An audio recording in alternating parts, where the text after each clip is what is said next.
जाता बाबा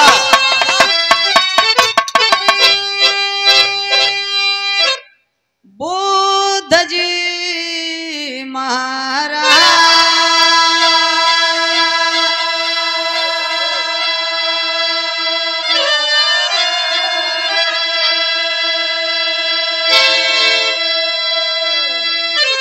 आज ही भैयन के सामने बाबा राखो हमारी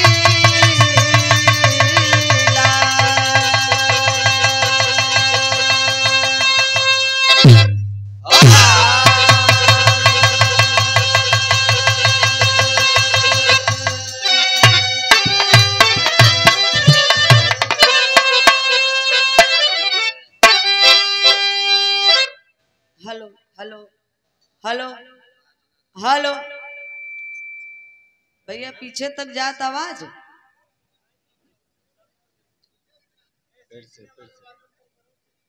हेलो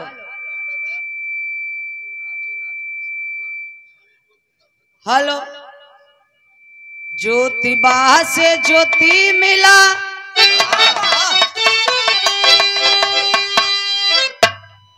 ज्योतिबा से ज्योति मिला बुद्ध से मिला गया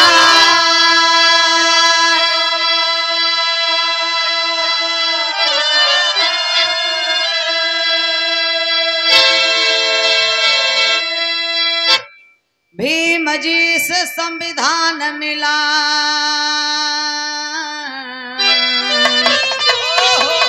मिलता है सबको सम्मान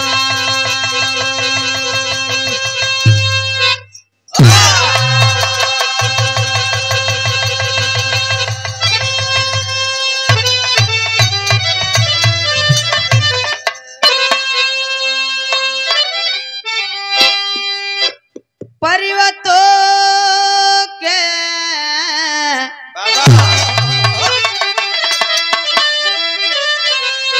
शीश पर हे स्वामी आपकी जयकार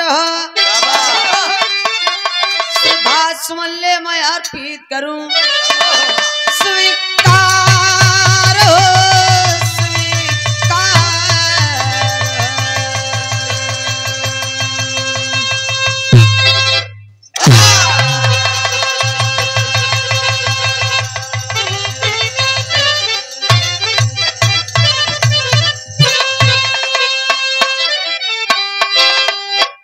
बुद्धं शरणं गच्छामि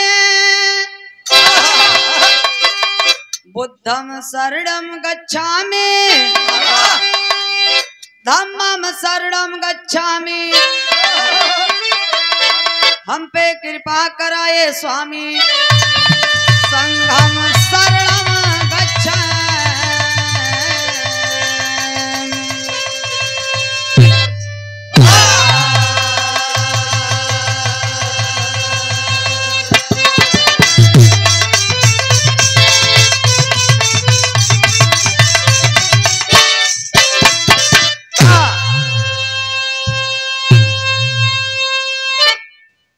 आज बड़ी हर्ष उल्लास के साथ ये विराह का कार्यक्रम रखा गया। वाह वाह वाह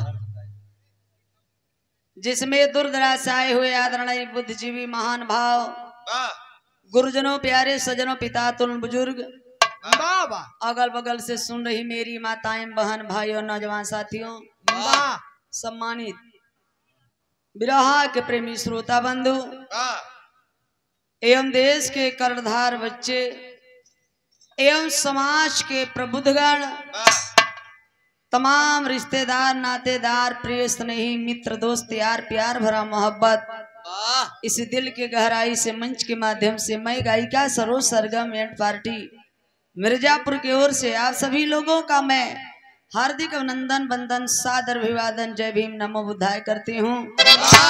आज बड़ी सौभाग्य की बात है, ईश्वर भगवान स्वरूप आप सबको देखने को दर्शन मिला, हम कलाकारों को सेवा करने का मौका मिला।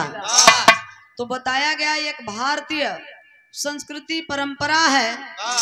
इंसान कोई भी कार्य करता है पहले अपने इष्ट देवी देवतन के मना चुना के।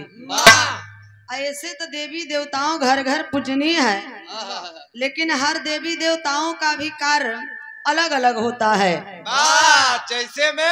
जैसे बल को चाहने वाले बजरंग बली को मानते हैं, जेके धन दौलत की चाहत वाला लक्ष्मी गणेश की मानत बा, जेके सुघर सुघर में हर चाहत है उन्हों का कोनो देवता हुई है। आशा राम राम रहीम दीक्षितवा फल। अरे रे बस करा, बहुत लंबा लिस्ट वाली लोग। हम कलाकारन के स्वर की चाहत है, चलते हैं अपने आराध्य अपने देवी देवता की ओर, जो कि कबीर के गीते कविताएं बताते हैं कि ईश्वर भगवान तो सब जगह पर हैं, लोगों की श्रद्धा आस्था होनी चाहिए।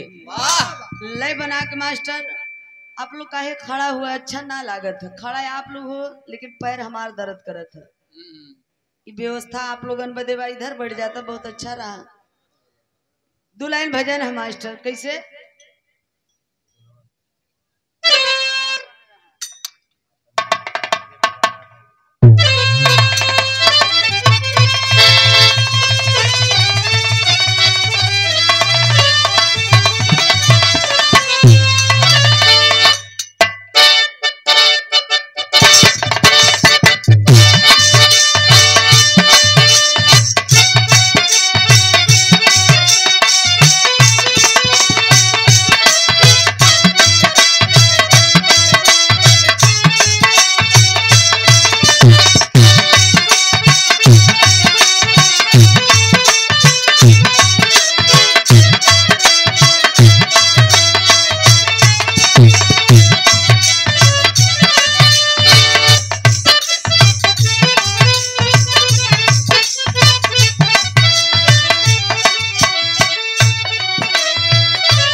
दर्शन कठिन है,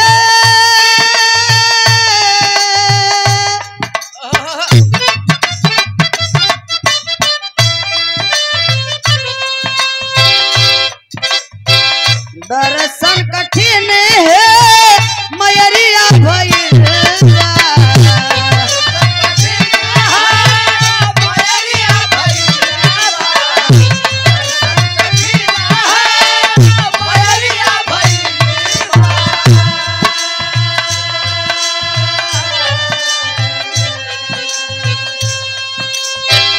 दर्शन कठिन है मयरिया भइल बा।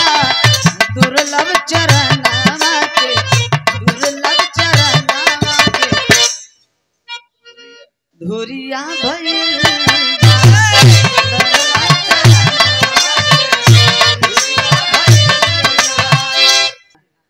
लेकिन कहनाम है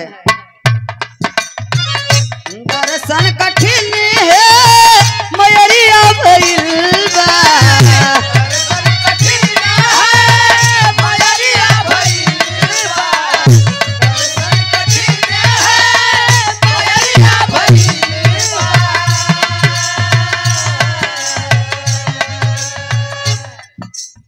लेकिन साथियों आइए लय बना के भाव पे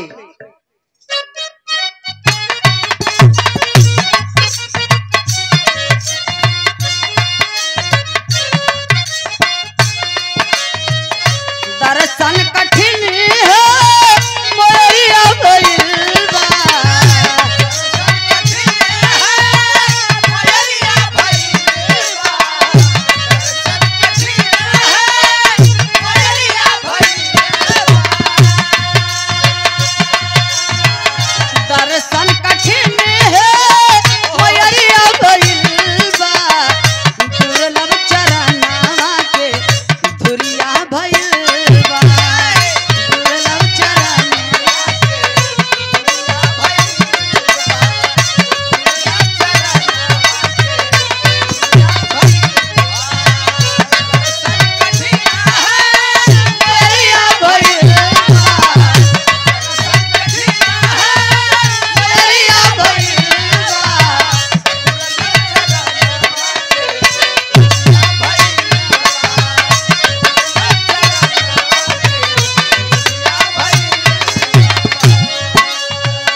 बाहरे हमार माई ये दुनिया में ले आए वाली माई।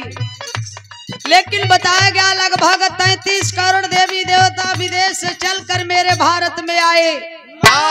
भी सब साले विदाउट टिकट में फ्री में चले आए।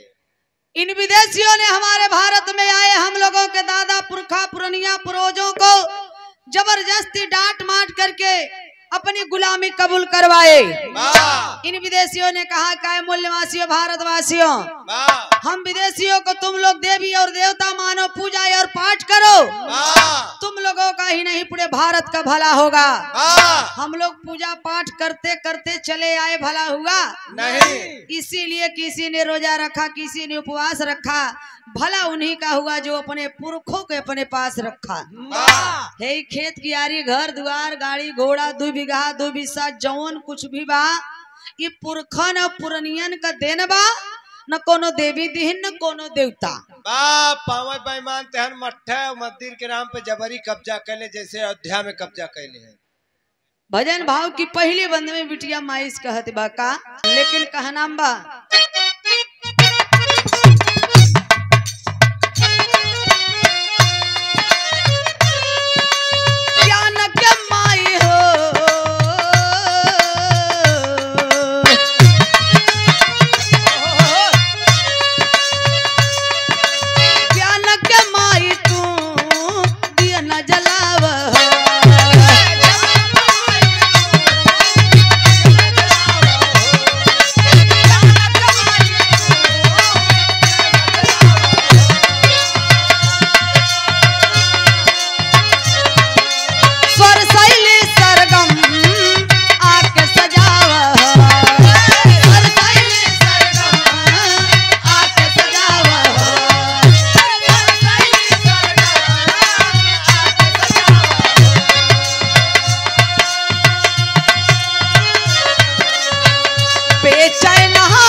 लेकिन दूसरी लाइन में कहना है धन्य है माँ, संगीत सुनकर ज्ञान नहीं मिलते, मंदिर जाकर भगवान नहीं मिलते, पत्थर तो लोग इसलिए पूछते हैं कि विश्वास के लायक इंसान नहीं मिले।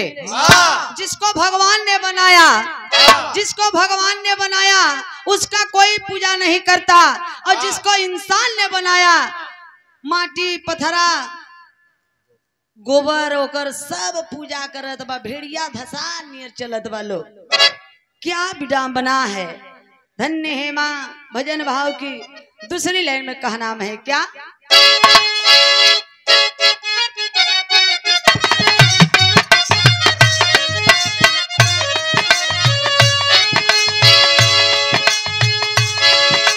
श्रद्धा का बगिया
लेकिन हम लोगों को कितनी बड़ी मूर्खता है।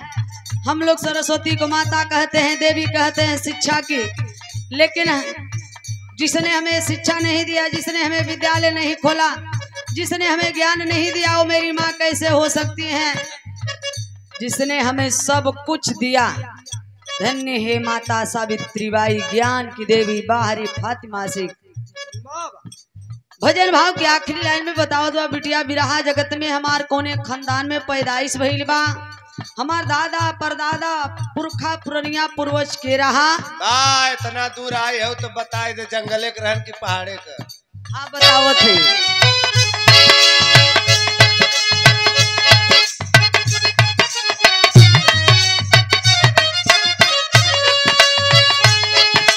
गुरुदिन मोहम्मद के बगिया निराली है,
दुर्लभ चरणवा के धुरिया भय